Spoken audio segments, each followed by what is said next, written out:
तो कैसे हैं आप सभी लोग। एक बार फिर से वेलकम है आपका मेरे YouTube channel study with Yogesh में।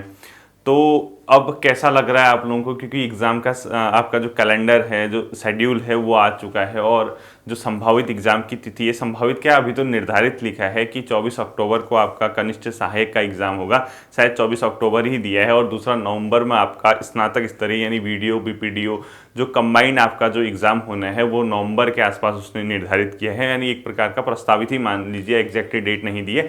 तो कहने का ये मतलब है जब भी हो एग्ज़ाम, कहने का मतलब आपके पास 60 दिन है, यानी 60 डेज अप्रॉक्स मान के चलिए। अब पहली बात ये बताइए, जितने लोग मेरे साथ जुड़े हैं, कितना लग रहा है, मतलब 60 दिन की कम हैं, ज़्यादा हैं, ठीक हैं, या फिर बेचैनी होने लग गई अभी से, धड़कनें तेज हो गई कि होगा नहीं होगा, इस प्रकार की फीलिंग आ ही रही होंगी। और ये स्वाभाविक है, क्योंकि जब एग्ज़ाम डेट आती है उससे फ़ायदे भी हैं, नुकसान भी है। नुकसान उन लोगों को है जिन्होंने टच नहीं किया था आज तक, यानी जो पढ़ नहीं रहे थे और उनको ये लगता था कि हम जैसे मौसमी स्टूडेंट होते हैं ना, चलो एग्ज़ाम डेट आ गई तो अब कई लोग लिखेंगे सर कौन सी बेस्ट बुक है उत्तराखंड के एग्ज़ाम के लिए, यानी एक ही बुक में सब कुछ चाहते हैं। ऐसा पॉसिबल नहीं होता। अगर ऐसा होता तो पिछले 1 साल से मैं आपको एक ही बुक पढ़ा देता, जिसमें सारे जीएस के टॉपिक, हिंदी के टॉपिक, उत्तराखंड के टॉपिक और कंप्यूटर वगैरह के टॉपिक मिल जाते। लेकिन ऐसा पॉसिबल नहीं होता। जो आपने पिछले 1 साल से, चाहे मेरे साथ जुड़ के, चाहे सेल्फ स्टडी, चाहे किसी और भाई के साथ जुड़ के, चाहे ऑफलाइन कोचिंग के माध्यम से, जहाँ से भी आपने चीज़ों को गेन किया है, उसका अब परिणाम देने का समय आ गया है। यानी आपके 1 साल की मेहनत, जो भी आपने स्ट्रगल किया है इस दौरान, उसको अब अमली जामा पहनाने का, यानी उसको फाइनल टच देने का समय आ गया है। और इन 60 दिनों में इतनी बढ़िया स्ट्रेटजी बनाओ, इतनी बढ़िया प्लानिंग बनाओ कि एग्ज़ाम निकालना बहुत आसान लगने लगे आप लोगों को। ठीक है, और ये मत समझना कि नामुमकिन है। जैसे कई लोग कमेंट करते हैं, सर क्यों बच्चों को बेवकूफ़ बना रहे हो, इतना हल्का भी नहीं एग्ज़ाम निकालना। कोई कहेगा सर ये यूपीएससी नहीं है, यूके ट्रिपल एससी है, ऐसे टॉपिक क्यों पढ़ाते हो। कई टाइप के कमेंट में पढ़ता रहता हूँ। लेकिन जब आपको कोई चीज़ सिलेबस में दी जाती है तो आप किसी पे भी ये नहीं सोच सकते कि हम किसी टॉपिक को स्किप करें या किस प्रकार से हम लोग आगे लेके चलें। ठीक है, आपको सिलेबस के टॉपिक दिए जाते हैं, आपसे कहा जाता है कि ये आपका सिलेबस है, इससे क्वेश्चन भी आ सकता है, कुछ क्वेश्चन बाहर से भी आते हैं। लेकिन ओवरऑल अगर हम लोग देखें, वनडे एग्जाम है, उत्तराखंड का एग्जाम है, तो आपको उत्तराखंड, आपको जीएस, आपको हिंदी, ये 3 चीज़ों में बहुत अच्छी कमांड होनी चाहिए, तब आपका सिलेक्शन हो सकता है। ठीक है, अब देखिए, सबसे पहले मैं आप लोगों को बताना चाहूँगा कि जो ये 60 डेज है, ये कितने हैं आप लोगों के लिए। मेरी नज़रों में बहुत है, बहुत,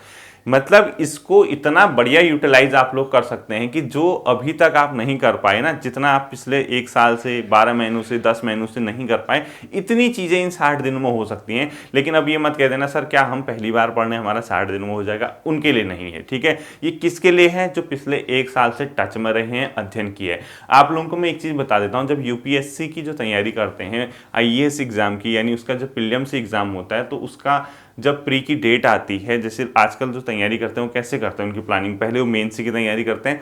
जैसे क्योंकि प्री अलग नहीं पढ़ा जाता, एक ज़माना था जब प्री अलग पढ़ता था, मेंस अलग। आजकल पहले मेंस पढ़ा जाता है, उसके बाद उसी के साथ साथ जब प्रीलिम्स की डेट आ जाती है उससे कुछ दिनों पहले प्री, यानी जो प्रीलिम्स की तैयारी करता है वो 60 से 70 से 75 दिनों में इतनी मेहनत कर देता है कि प्री निकाल देता है। यानी अब लगाओ कहाँ रह गया आईएएस, कहाँ रह गया आपका ग्रुप सी का एग्जाम, दोनों में देखो फिर भी वहाँ कितने 60 डेज में पूरा क्रैश कोर्स कर देते हैं, यानी वो उसको क्वालिफाई कर जाते हैं। और आप तो पिछले 1 साल से टच में हो, तो ये 60 दिन आपके लिए बहुत हैं। ठीक है, होप फॉर द बेस्ट, अपना बेस्ट के लिए उम्मीद कीजिए और ये मान के चलिए कि हाँ हमने किया है तो हम कर सकते हैं, यानी हमने 1 साल के अंदर इतनी मेहनत की है तो हम इजीली इस एग्जाम को निकाल सकते हैं। अपना पॉजिटिव रहिए, नकारात्मक शक्तियों से दूर रहे, नेगेटिविटी अपने आसपास मत घूमने दीजिए, क्योंकि कई लोगों के दिमाग में ये चीज़ें आती हैं क्या होगा क्या नहीं होगा। और मैं तो ये मान के चल रहा हूँ मैक्सिमम लोग, सब नहीं, क्योंकि जो कनिष्ठ सहायक का है वो 12th लेवल का है और वीडियो वाला ग्रेजुएट लेवल का है, तो अधिकांश लोग ऐसे होंगे जिसके दोनों फॉर्म हैं। तो आपके पास तो एक प्रकार का एक अपना एनालिसिस या अपना जो आप एग्जाम में जाते हैं, जो ह्यूमन एरर के संभावनाएं हैं वो कम हो सकती हैं, क्योंकि जब आप कनिष्ठ सहायक का पेपर दोगे, अब हो सकता है किसी से कुछ चीज़ें गलती हो जाए, कोई मिस्टेक हो जाए और उसके बाद आगे वीडियो बीपीडीओ का एग्जाम हो, और ये मान के चलना जिसका कनिष्ठ सहायक मतलब जिसने वीडियो बीपीडीओ भरा होगा उसका कनिष्ठ सहायक भी निश्चित होगा, यानी वो कंप्लीट मान के चलिए कि वो दोनों फॉर्म उसके फिल किए होंगे। तो आपके पास तो एक बैकअप है ना। आप अगर किसी प्रकार की कोई गलती भी करते हैं तो ये मत सोचना कि यार अब कनिष्ठ सहायक को हमारा ये पेपर ऐसा हो गया, अब हमारा क्या होगा, हम तो लूट गए, हम तो बर्बाद हो गए, हम तो कहीं के नहीं रहे। ऐसा बिल्कुल नहीं सोचना है, क्योंकि आपके पास तो बैकअप में है। आप अगर किसी प्रकार की गलती करते हैं तो आपको उसको सुधारने का मौका मिलेगा। लाइफ एक चांस देती है, लेकिन आपको यहाँ 2 चांसेज हैं। आपको कनिष्ठ सहायक है, तुरंत बैक में आपके वीडियो बीपीडीओ है। तो इतना आप लोग पॉजिटिव माइंडसेट लेके चलना कि जब आप एग्जाम देने जाओगे कनिष्ठ सहायक का, सोचना यार देखो हम पढ़ रहे हैं, अभी 60 दिन है, हम अपना बेस्ट देते हैं। किसी केस में अगर हमें लगता है कि हमारा नहीं होगा, क्या होगा, पीछे आपका एग्जाम है। और कई लोगों का ऐसा है जिसका सचिवालय सुरक्षा दल का एग्जाम भी है, ठीक है, यानी वो एग्जाम की भी डेट आ चुकी है। यानी आपके पास कई लोग ऐसे जिसके पास 3 एग्जाम है। आप पढ़ इतने समय से रहे, एक जगह मिस्टेक करोगे, 2 जगह मिस्टेक करोगे, लेकिन फिर कितने चांसेज आप लोग चाहते हैं ये मान के चलो। तो हर कोई इन बातों से अपने अंदर क्या ला सकता है, मोटिवेशन ला सकता है। यानी वो ये सोचेगा कि यार हाँ कहीं ना कहीं हमारे पास बैकअप तो है। अगर हम इस एग्जाम में अगर 70 नंबर 60 मार्क्स लेके आते हैं, अगले एग्जाम में देखने तक आपको 1 महीने का समय मिले, कहाँ हमारी कमी रहेगी थी उसको हम सुधारते हैं। किसी केस में वहां नहीं सुधरा, फिर आपको लगेगा यार इसमें हमारी कमी रहेगी थी ये। अब तीनों छोड़ दो, एक और ऑप्शन देता हूं, पटवारी लेखपाल। यानी अब बताइए इसमें 85% लोग 70% लोग ऐसे होंगे जिसके सारे एग्जाम हैं, यानी उसके आप पटवारी भी और लेखपाल का एग्जाम भी है। अब बताओ कितनी गलतियां करोगे। तो इसीलिए मैं ये कहता था एग्जाम, एक ही एग्जाम में सबका सिलेक्शन नहीं होगा। धीरे धीरे धीरे क्या बढ़ते हैं आप लोग, आगे बढ़ते हैं। किसी का कनिष्ठ सहायक में होगा, किसी का वीडियो बीपीडीओ में होगा, किसी का पटवारी लेखपाल में होगा, किसी का सचिवालय सुरक्षा दल में होगा। यानी इतने प्रकार के आपके पास चांसेस हैं, कहीं तो आप हाथ मार लोगे, ये मुझे पूरी उम्मीद है, ठीक है।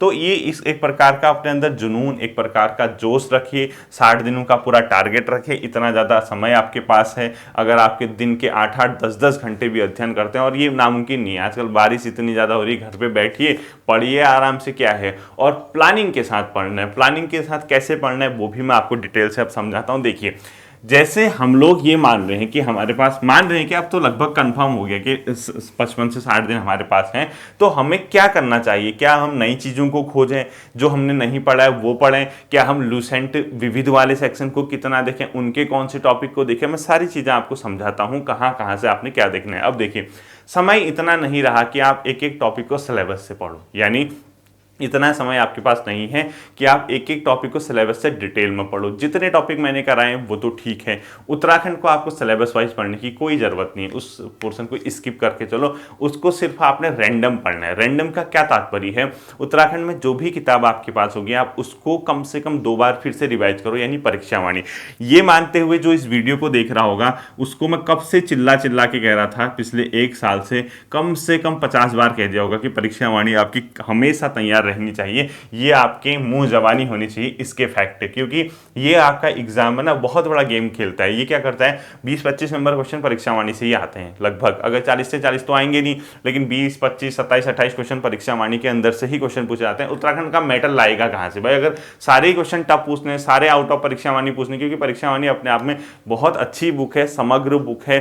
फैक्ट जो है मतलब आपका वनडे एग्जाम की जिससे बहुत अच्छे उसमें है, अधिकांश पोर्शन को उसने टच किया है। अब देखिए ह्यूमन एरर तो होती ही होती है, कुछ फैक्ट मिस्टेक हो सकते हैं, कुछ फैक्ट गलत हो सकते हैं, वो प्रिंटिंग में मिस्टेक हो सकती है, टाइपिंग में मिस्टेक हो सकती है, कुछ भी हो सकता है। लेकिन जितना मैं समझ रहा हूं कि आपका ये कंप्लीट होगा, आने वाले 60 दिनों के अंदर 2 बार आपको इसको रिवाइज करना होगा किताब को।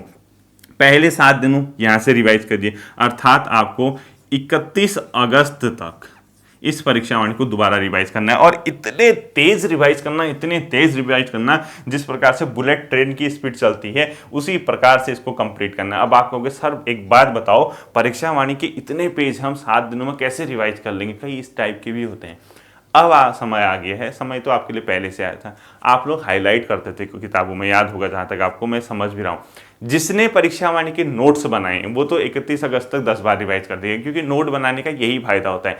एग्जाम टाइम में आपको उस बुक को जो उसके पढ़ने में जो अनावश्यक समय खर्च होता है वो नहीं होता है। परीक्षा वाणी वगैरह है, कोई भी बुक हो तो नोट्स बनाओ, इसीलिए कहा जाता है जब एग्जाम डेट आ जाती है उसके बाद उसको रिवीजन करने में आसानी हो जाती है। अब आप कहोगे सर कैसे आसानी होगी? देखो, परीक्षा वाणी जितनी है अपने आप में सारे फैक्ट तो उसके पढ़ोगे नहीं, जितना दिया है एक एक लाइन तो पढ़ोगे नहीं, कई चीजें उसमें अनावश्यक होती हैं जो हमें खुद लगने लग जाते हैं कि ये अनावश्यक है, हम तो फैक्ट छांटते हैं। तो अगर आप फैक्ट छांटोगे तो अगर परीक्षा वाणी 100 पेजों की है तो आप उस फैक्ट को 40 पेजों में सिमेट दोगे। तो जब आप परीक्षा में मतलब तैयारी करते हो, जब आपकी डेट आ जाती है तो आपको सिर्फ 40 पेज पढ़ने पड़ते हैं, ना कि 100 पेज। तो बचे हुए 60 पेजों में आपका जो समय बर्बाद होता है उसको आप दूसरी जगह अपनी एनर्जी लगा सकते हैं। तो 31 अगस्त तक कंप्लीट परीक्षा वाणी, अगर नोट्स बनाए तो ठीक है, नहीं बनाए हैं तो छोड़ दीजिए।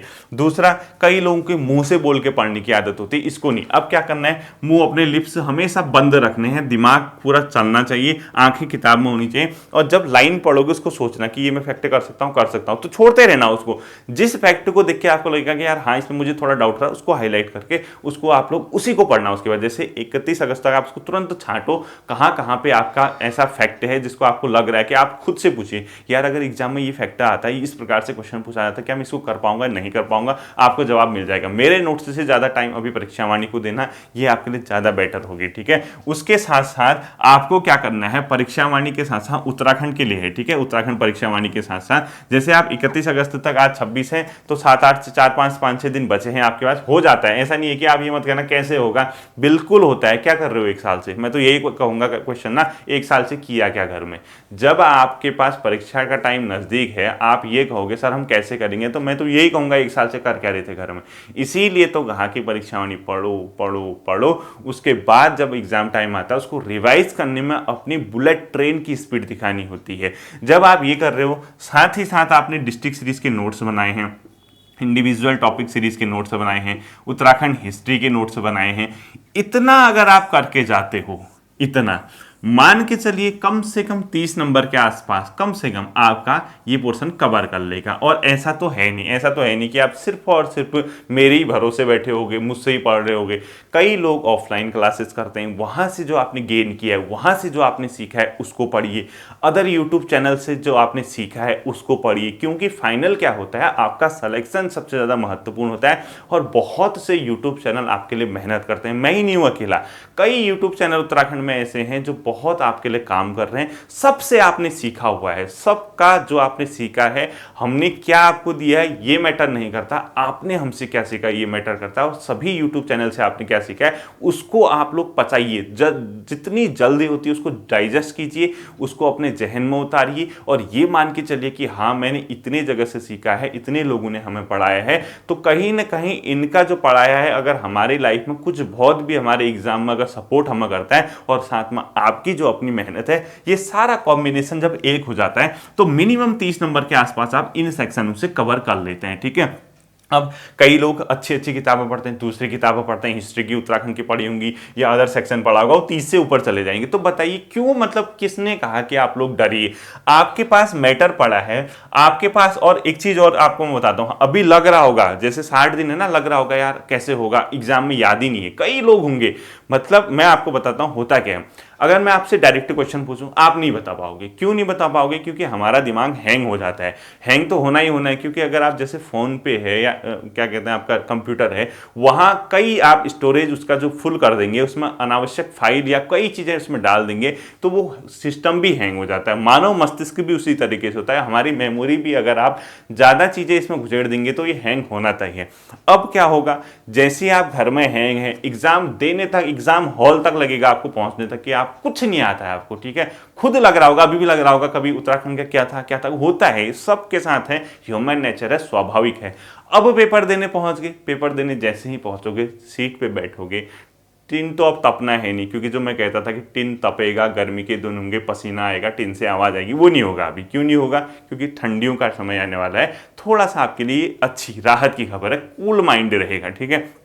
पेपर देने बैठोगे, जितना आपने पिछले 1 साल से, 1.5 साल से, 2 साल से अध्ययन किया है, वो समस्त के समस्त इंद्रियां आपके शरीर की, आपके हाथ, पांव, मस्तिष्क, जितने आंख, चेहरा सब है, अंदर के नसें हैं, सारे का सारा कंसंट्रेट आपका उस 100 नंबर के पेपर की ओर कर देगी। यानी आप टोटली उस 100 नंबर के पेपर के ऊपर घुस जाओगे। आप उस समय ये भूल जाओगे कि उत्तराखंड में क्या क्या मैंने पढ़ा था। आपका सारा का सारा माइंड उन 100 क्वेश्चनों की ओर डायरेक्ट हो जाएगा। उस 100 क्वेश्चनों की ओर आप लोग क्या हो जाएंगे, कंसंट्रेट हो जाएंगे कि हाँ, इस पे मुझे फोकस करना है। और मैं यकीन मान के चले, अगर आपने चीजें पढ़ी हैं वो गलत नहीं होंगी। ठीक है, इंसान गलत या इंसान, देखो मिस्टेक तो करोगे आप, 3-4 क्वेश्चन तो हर किसी से मिस्टेक होते हैं, उससे बचना।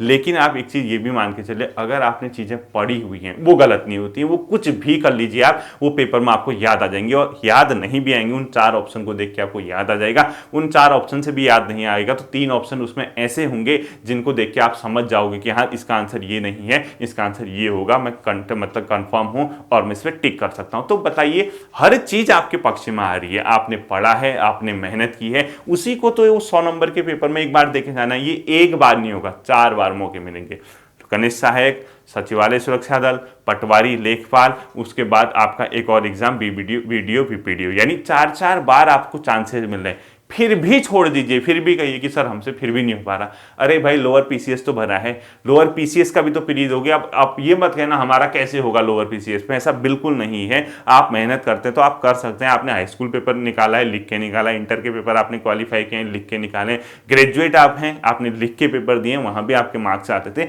सेम प्रोसेस यहाँ भी है, कोई अनोखा नहीं होता है। ठीक है, तो उत्तराखंड में तुरंत परीक्षा वाणी को रिवाइज करना शुरू कीजिए। 31 अगस्त तक इसको रिवाइज करना शुरू कीजिए, और साथ ही साथ एक्स्ट्रा कुछ भी नहीं पढ़ना है। लेकिन उत्तराखंड की करंट अफेयर का मैं आपको थोड़ा सा बता देता हूं। उत्तराखंड करंट अफेयर के लिए क्या करना है, कब तक पढ़ना है। उत्तराखंड करंट अफेयर पिछले 1-2 साल के अंदर जो महत्वपूर्ण घटनाएं हुई हैं उसको तो मैंने आपको लगभग कवर करा दिया। और क्वेश्चन आता है सरकार से रिलेटेड। हमेशा याद रखना, सरकार ने कोई स्कीम शुरू की, सरकार ने कहीं कोई उद्घाटन किया, इस प्रकार की चीजें आने की बहुत संभावना होती है। या कोई आपको राज्य को, उत्तराखंड में कोई अवार्ड मिला, किसी जो नीति आयोग वगैरह के उसके सूचकांक में कोई स्थान मिला, कानून व्यवस्था को कौन सी रैंक मिली, इस प्रकार से क्वेश्चन करंट अफेयर के मिलते हैं। तो 5 या 6 वीडियोस तो मैंने आपको करा रखी हैं। अब आप कहोगे सर ये कब से कब तक की होंगी। ये जो करंट अफेयर की वीडियो है ना, मेरी नजरों में 2018 की भी सरकार से संबंधित चीजों को इसने कवर किया है। 2019 के बीच में कई फैक्ट शामिल है, 2020 के बीच में कई फैक्ट शामिल है। तो आप इन 5-6 वीडियोस को एक बार देख लेना, ठीक है, उसको तैयार कर लेना। उसके अलावा इंटरनेट वगैरह पे आप सर्च कर लेना कि Uttarakhand current affair 2020, Uttarakhand current affair 2019, 2021। तो इससे ऊपर कुछ नहीं पढ़ना। देखो, आप 1 या 2 नंबर के चक्कर में अनावश्यक इधर उधर सर्च करोगे, टाइम खराब करोगे, उससे कोई फायदा नहीं। इतना करो, एक आध बार नेट वगैरह, गूगल वगैरह में सर्च कर लेना। बाकी ये मान के चलना, अगर आप तैयारी करने वाले स्टूडेंट हैं, आपके करंट अफेयर उत्तराखंड की बनी हुई होगी। जैसे गड़तांग घाटी का उद्घाटन अभी हुआ, क्योंकि एग्जाम लेट है, हो सकता है गड़तांग घाटी से क्वेश्चन पूछ ले। हो सकता है माणा में जो सबसे ऊंचाई पे स्थित हर्बल गार्डन का उद्घाटन किया गया, उससे क्वेश्चन पूछ ले। हो सकता है उत्तराखंड को कोई राज्य में अवार्ड वगैरह मिला, उससे क्वेश्चन पूछ ले। इस प्रकार के क्वेश्चन को पूछने की संभावनाएं रहती है। ठीक है, तो ये समग्रता, इस प्रकार से रिवीजन करना, इस प्रकार से ये देखना, और ये क्या करना है, छोटे छोटे टुकड़ों में। पहले 10 दिनों में इतना पढ़ो, उसके बाद 10 दिनों के बाद फिर रिवाइज करो, फिर 10 दिनों के बाद, फिर 10 दिनों के बाद, 10-10 दिन के करोगे 6, यानी 6 बार रिवीजन हो जाएगा। अगर अंदर गट्स हैं,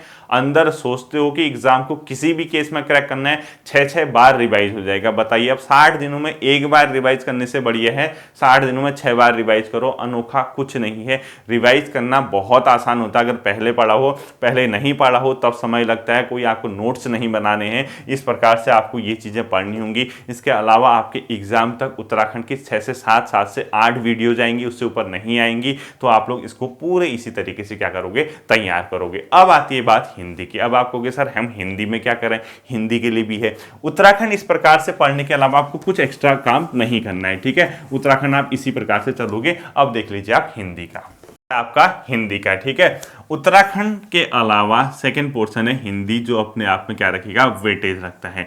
यानी उत्तराखंड के बाद हिंदी। तो उत्तराखंड की कहानी समझ गए ना, 6 बार रिवीजन करना है। किसका? उत्तराखंड परीक्षा वाणी, डिस्ट्रिक्ट सीरीज, इंडिविजुअल, एक ही दिन में एक एक चीज, ऐसा नहीं कि अलग अलग। एक दिन में 2-2 चैप्टर निकालो भाई परीक्षा वाणी के, एक दिन में 2-2 3-3 डिस्ट्रिक्ट सीरीज कंप्लीट करो, डिस्ट्रिक्ट कंप्लीट करो, एक दिन में 2-2 3-3 टॉपिक परीक्षा वाणी, वो सॉरी क्या कहते हैं आपका उत्तराखंड हिस्ट्री कंप्लीट करो। इसी के साथ आपने जो करंट अफेयर वीडियोस वगैरह कर रखी वो तैयार करो। इतना पढ़ लोगे ना भाई, मैं वास्तव में आपको बता रहा हूँ 30 नंबर आपके कहीं नहीं गए, 100 में से 100 नहीं लाने हैं। एक एवरेज स्कोर लाना पड़ता है 70, 80, 75 नंबर, वो आपको लेके चलना है, उसी के आपको टारगेट बनाना है, तब जाके सिलेक्शन होता है। और सिलेक्शन स्मार्ट लोगों का होता है, स्मार्ट शकल से नहीं, स्मार्ट वर्क से। जो स्मार्ट वर्क करते हैं उनका सिलेक्शन होता है, ठीक है। रटे जा रहे हो, दिन दुनिया की खबर है नहीं, पढ़े जा रहे हो, कभी कुछ पढ़ लो, कभी कुछ पढ़ लो, कभी कुछ पढ़ लो, परीक्षा हॉल में जाके वहां ठंडक में बेहोश हो गए इस बार, अगर इसी हालत में मतलब चीजों को रिवाइज नहीं करोगे तो, ठीक है। अब आता है सेकंड पोर्शन हिंदी का। देखिए, हिंदी अपने आप में बहुत ट्रिकी सब्जेक्ट है। इसके लिए क्या वर्क बनता है, इसमें एक तो व्याकरण है, व्याकरण, ठीक है।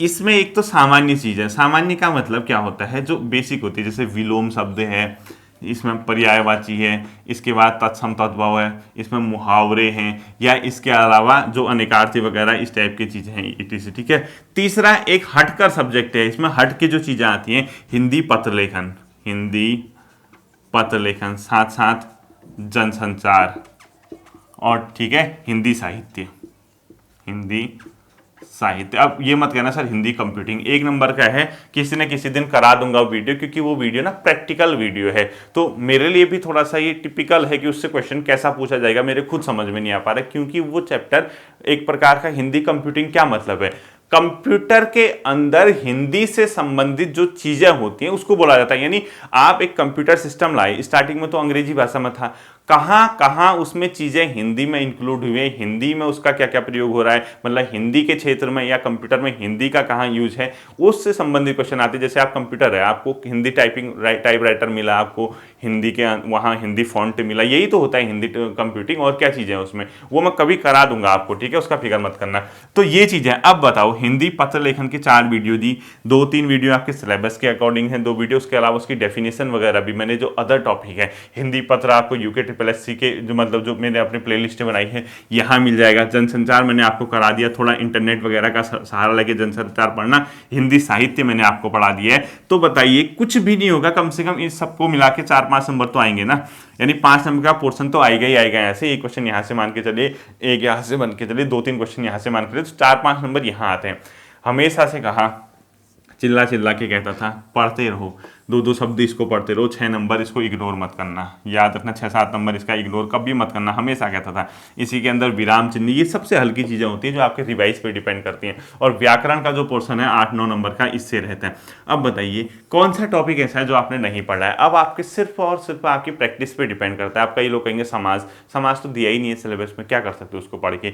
आपके अंदर व्याकरण की चीज़ें मैंने आपको लगभग करा दी हैं, आपको मैंने ये चीज़ें करा दी, लगभग ये चीज़ें मैंने आपको समझाई कि कैसे ऐसे तैयारी करनी है। आपको एक कोच, यानी आपकी कोच हूं मैं आप लोगों का, वो डायरेक्शन दे सकता है कि आपको ये करना है, आप इस प्रकार से पढ़ोगे, ऐसे क्वेश्चन पूछ सकते हैं। तो आपकी किताबों का भी तो कुछ वैल्यू है, कुछ मैं, कुछ किताबें, कुछ और आपका और मेरा सहयोग, ये तीनों मिलके आपका हिंदी का स्कोर बढ़िया करेंगे। तो क्या बढ़िया नहीं लगेगा क्या आपको?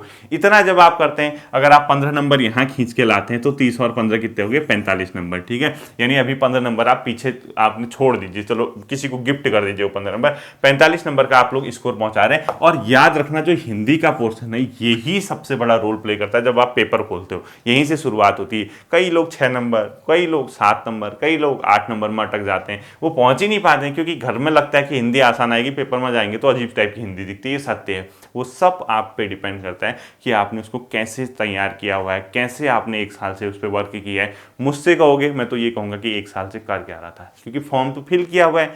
अक्टूबर नवंबर के आसपास बीपीडीओ की विज्ञप्ति आई थी, मई जून के आसपास, जून अगस्त के आसपास कनिष्ठ सहायक की आई थी, तो लगभग 1 साल सबका कंप्लीट हो ही जाता है। तो मैं यही कहूँगा ना, 1 साल से कर क्या रहा था, क्या पढ़ा 1 साल से, तो अब तो यही कहना पड़ेगा। तो ये जो चीज़ें हैं हिंदी है, इसको क्या करना है, इसको भी रिवाइज करना है, और इसको भी कितने बार करना है? कम से कम 60 दिनों में 10 बार रिवीजन, कितनी बार? 10 बार रिवीजन। अब आप कहोगे सर आप हमारे ऊपर बर्डन डाल रहे हैं। बिल्कुल डालूंगा, क्योंकि ये तो 60 दिन है, इसी में तो ऊपर नीचे धरती आसमान आसमान धरती एक कर सकते हो, और करना भी पड़ेगा। इसको जब रिवाइज करते हो, इसको 3 तरीके से रिवाइज करो। एक, ये पोर्शन रिवाइज करो, ठीक है, ये मतलब 20-25 मिनट से ऊपर लगना है नहीं इस वाले पोर्शन में जितना आपने पढ़ा है। ये वाला पोर्शन इसको अलग रिवाइज करो, इसमें लगभग आपका 1 घंटा लगेगा, यानी 1 घंटा 20-25 मिनट, और इसमें क्या करना है, आधा घंटा व्याकरण पढ़नी है आपने। तो टोटल मिला के हिंदी को आप 2 घंटे क्या करो, डेली रिवाइज करो, और यहाँ से यही सबसे बड़ा आपका प्लस माइनस कर देता है स्टार्टिंग से। तो अभी से रिवाइज करोगे, प्रैक्टिस करना शुरू करो। क्वेश्चन कैसे कैसे पूछे जा सकते हैं आप लोगों के प्रैक्टिस सेट में, जैसे आप कोई टॉपिक कंप्लीट करते हो उसके पीछे बहुविकल्पी प्रश्न, बहुविकल्पी प्रश्न को रटा मत करो। कई लोग क्या करते थे, जैसे पीछे क्वेश्चन दिए होते हैं एमसीक्यू, वो रटने में लगे रहते हैं। रटना नहीं है, उस क्वेश्चन के पैटर्न को समझना है कि ये क्वेश्चन कैसे पूछा जा सकता है, और डिक्टो क्वेश्चन नहीं पूछेगा तो हाँ, इस प्रकार के पैटर्न पे मैं क्वेश्चन कर सकता हूं या कर सकती हूं, इस प्रकार से आपको इसको लेके चलना होगा। और आप इस प्रकार से अगर लेके चलते हैं तो आपका बढ़िया क्या हो सकता है, वहां स्कोर हो जाएगा, ठीक है। अब तीसरी बात है जीएस की। जीएस के अंदर अब समय आ गया है, लूसेंट को क्या कर दो, चार्ट डालो। अब तो यही कहना पड़ेगा, आप या तो लूसेंट एमसीक्यू को खत्म कर दो, या आप लूसेंट बुक वाली को खत्म करो। लेकिन मेरे हिसाब से लूसेंट बुक खत्म करनी चाहिए, क्योंकि एमसीक्यू में क्या रहता है ना, बहुत से लोगों के साथ अगर दोनों किया है वो तो बेस्ट पोजीशन पे है भाई, सही सी बात है। अगर उसने एमसीक्यू और लूसेंट की बुक दोनों को तैयार किया है, मैंने पहले बताया था कैसे तैयार करना है। पहले आपको लूसेंट की बुक पढ़नी है, उसी का सेम चैप्टर आप लूसेंट एमसीक्यू वाले से तैयार करोगे, और जिसने ऐसा किया है वो अपने आप में बेस्ट कंडीशन में मेरी नजरों में। हाँ, एनसीईआरटी के क्वेश्चन में आपको कराऊंगा, 1 सितंबर से मैं आपको रैंडम वीडियो करा दूंगा, रैंडम वीडियो जीएस की। मैं आप लोगों के लिए ये नहीं कहूंगा कि आपका ये इस टॉपिक का है, इस टॉपिक का है। मैं ज्योग्राफी के एनसीईआरटी, मैं आपको पॉलिटी और इकोनॉमी के एनसीईआरटी, मैं आपको हिस्ट्री के एनसीईआरटी के क्वेश्चन करा दूंगा। 25-30 क्लास के अंदर आप मान के चलिए, वो सारा चीज मैं आपका कवर करने की पूरी कोशिश करूंगा।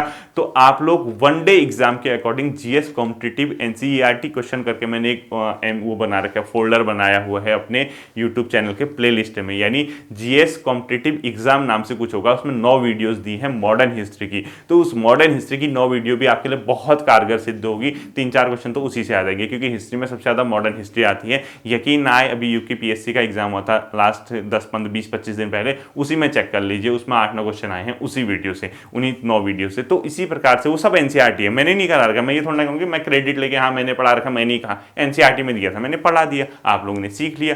तो उसी तरीके से मैं आपको मतलब ज्योग्राफी की और कुछ हिस्ट्री की वीडियो, जो हिस्ट्री में मेडिवल हिस्ट्री और आपका एंशिएंट हिस्ट्री है, वो तो खैर मैं मेडिवल ज़्यादा नहीं कराऊंगा, लेकिन एंशिएंट के जैसे मौर्य से आगे को गुप्त वगैरह साम्राज्य है, थोड़ा दक्षिण भारत का आइडिया दे दूंगा, और साथ ही साथ भूगोल, ठीक है। बाकी इकोनॉमी लगभग आपकी कंप्लीट है, एक आध चैप्टर उसमें बचे हैं, वो हो जाएगा किसी न किसी दिन। पॉलिटी आपकी लगभग कंप्लीट है, वो हो ही जाएगा, 1-2 चैप्टर बचे हैं। तो जब आप ल्यूसेंट अपने स्तर से तैयार करके गए हैं, पिछले 1 साल से आपसे मैं कहता आया हूँ, ल्यूसेंट की बुक और उसकी एमसीक्यू को अच्छे से तैयार कर लो, अच्छे से तैयार कर लो। तो जब 25-50-30 नंबर की जीएस आएगी तो 20-22 नंबर आपके कहीं नहीं जाएंगे। तो आप 45 में 20 नंबर और 22 नंबर जोड़ो तो 65-66 नंबर आपके हो जाएंगे। अभी भी आपके पास 15 नंबर का पेपर है, और मैं एग्जाम में आपसे 70 से 75 नंबर की उम्मीद लगा के आप लोगों के लिए वीडियो बनाता हूं, ठीक है। तो देखिए, जैसे ये रहता है, जीएस वाला पोर्शन मैंने आपको समझाया, जीएस के कुछ टॉपिक बचे हैं आपके, वो जल्दी से जल्दी मैं करा दूंगा। तो अब जीएस के रिवीजन कैसे करना है, तुरंत पकड़ो जीएस की आप कौन सी बुक, लूसेंट एमसीक्यू वाली, ठीक है, एमसीक्यू।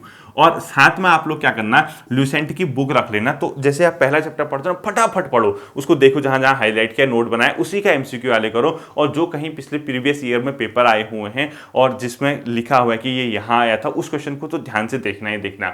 लेकिन जिसने इस दौरान घटना चक्र पढ़ लिए, वो बेस्ट कंडीशन में है, सबसे सर्वोत्तम स्कोर कंडीशन करने की वो है, ठीक है। और मान के चलिए घटना चक्र अगर आपका तैयार हुआ है, और उसके बाद आपको जीएस में घबराने की जरूरत ही नहीं, आप पेपर देखोगे खुद आप पता चल जाएगा। हाँ, कुछ क्वेश्चन होते हैं थोड़ा टफ आते हैं। अब आता है विविध वाला पोर्शन लूसेंट में। कई लोग कहते हैं, देखो विविध में पहले जब रुड़की एग्जाम करा था तब ज़्यादा आते थे, अब कम आते हैं।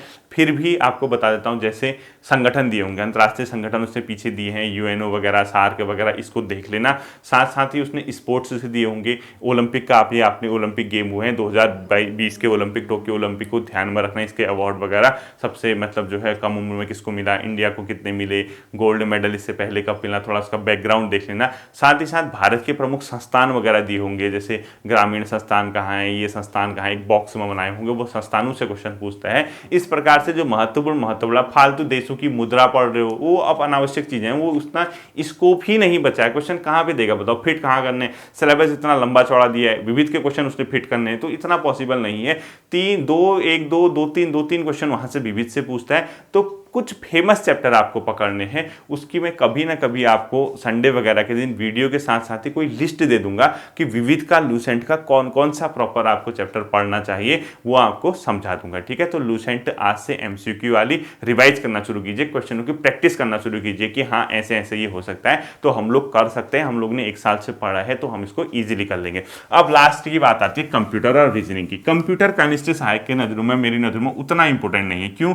क्योंकि कंप्यूटर केमिस्ट्री सहायक में भले ही आए, लेकिन तब उसने सिलेबस नहीं दिया था पहले जब पेपर हुआ था। ऐसा नहीं है कि कंप्यूटर के क्वेश्चन नहीं आएंगे, हल्की फुल्की कंप्यूटर आपको तैयार करनी चाहिए। हाँ, वीडियो के लिए कंप्यूटर तो पक्का आनी है, वो तो मैं करा ही रहा हूँ, आप लोग उसको तैयार कर लेना, आपका काम बन जाएगा उससे। ठीक है, क्योंकि मैं सिलेबस वाइज करा रहा हूँ, तो 7-8 नंबर इस पोर्शन से आपको तैयार करने हैं। इसको क्या कीजिए, आपके पास जो भी किताब है उसकी जितना भी आपसे समझ आ रहा है, जितना आपसे हो पा रहा है वो देखिए, साथ साथ ही मेरी वीडियोज़ को आपने कंप्यूटर की क्या करना होगा, कंप्लीट करना होगा। रीजनिंग के पीछे अनावश्यक समय मत लगाना। क्यों? क्योंकि 2-3 क्वेश्चन आने हैं, वो भी आ गए तो कंफर्म नहीं कि आएगा नहीं आएगा, 2 या 3 क्वेश्चन आने हैं, इतना तो यार रीजनिंग सभी की रहती है। नहीं अगर रीजनिंग होती है छोड़ देना, कोई बात नहीं, छोड़ देना। आप क्या कर सकते हो बताओ, या तो आपको मतलब आप सोचोगे मैं किताब लेके रीजनिंग पूरी बनाऊं, रीजनिंग की प्रैक्टिस करूं, समय ही नहीं है इतना, क्या करोगे बताओ? 2-3 नंबर के चक्कर में पूरी किताब में लगे हो, इससे अच्छा कहीं ऐसी जगह लग जाओ जहां स्कोर कर सकते हो। उत्तराखंड 30 का बना रहे हो तो 35 के स्कोर करने के टारगेट बनाओ। तो इस प्रकार से आपको क्या करना होगा, रीजनिंग का भी पोर्शन तैयार करना होगा। ठीक है, इंडियन करंट अफेयर ज़्यादा फोकस नहीं करना है, पिछले 1-8 साल की महत्वपूर्ण घटनाओं को ध्यान रखना, जैसे शिक्षा नीति कब लागू हुई, नई शिक्षा, और टोक्यो ओलंपिक से संबंधित चीज़ें, इस प्रकार की चीज़ें आप लोगों को क्या करनी होगी, तैयार रखनी होगी। ठीक है, तो ये बातें आपकी समझ आई होंगी, रिवाइज आप लोग करेंगे और इसी प्रकार से आप लोग पॉजिटिव रहेंगे। आपको मेरी अग्रिम शुभकामनाएं। कल मिलते हैं नई क्लास के साथ, अपना ध्यान रखिए। Thank you.